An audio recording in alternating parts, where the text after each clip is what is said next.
عندك ملفات وتنقولها قدام الراي العام، اذا عندك ملفات على اسكوبار انا اللي كنطالبك الان باش تحطهم. انا كنطالبك تعاون البلاد وتعاون الفقره الوطنيه على هذه الملفات اللي عندك. مادام عندك الفقره الوطنيه ما تهددنيش، انا جيتي من بعد عاوتاني نفس الشيء، هددتيني، جيشتي عليا كل الجماهير اللي متبعاك، جيشتي عليا الناس، حرضتي عليا جمهوري، حرضتي عليا الشعب، وقلتي هاد السيده كتهرب من القضاء وشكون غتكون هي وعندها السلطات وتقول لنا هاد الشيء. الاوديوهات ماشي انت اللي غتحاسبني عليهم، الاوديوهات اللي خرجوا يحاسبوني الاسماء اللي مذكوره فيهم او تحاسبني السلطات، ما تحاسبنيش انت. وغير هاد يومين عندك مشكل مع السوهبي، مشكلتك مع السوهبي ماشي تضرب القضاء بيا انا وتقول له خلي لطيفه كتجول وكتدخل عباد الله. انا ما عنديش السلطه، لو كانت عندي السلطه واول واحد غندعيه ويدخل الحبس هو انت. فانا الان غندعيك.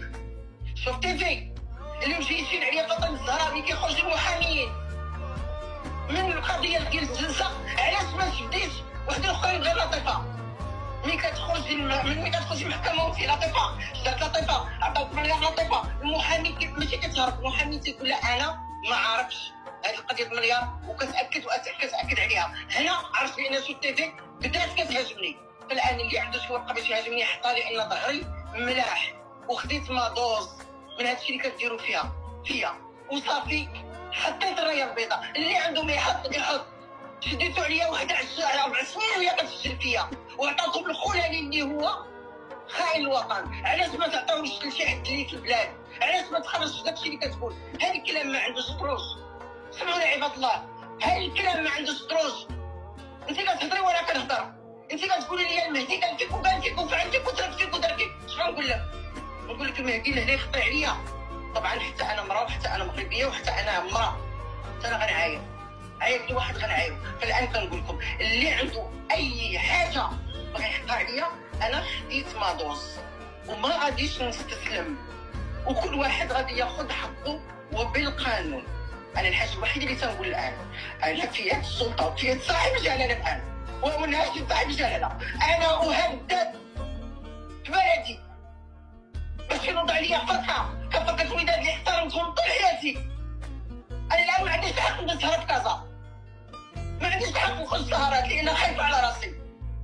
وانا كيعطاني هاد الاسكوبار شي حاجه علاش نجلس في هاد الميدان، وانا تزوجت واحد خارج الوطن باش نجلس بحالي، ماشي باش نجلس بحالي، باش الا كان عنده بصح ما يخليني نجلس بحالي. انا ما كانتش عندي يجي يصرف عليا ونجلس بحالي. تهمتوني بالملايير، تهمتوني بالفلوس، ما خليتهم ما درتو فيا، وقلت معليش ولا احد نضي دافع على لطيفه رأفت، ولا احد الا تحفه وتتهم بتحفه. ما تهضريش مع تحفه، ما نديش قلت لا. ربما هاد الناس اللي كانوا يسبوني لانهم خاصمين مع تحفه، قلت ربما هاد الناس اللي كيعادوني لانه تحفه تيهضر فيهم، لكن لقيت هادشي ابعد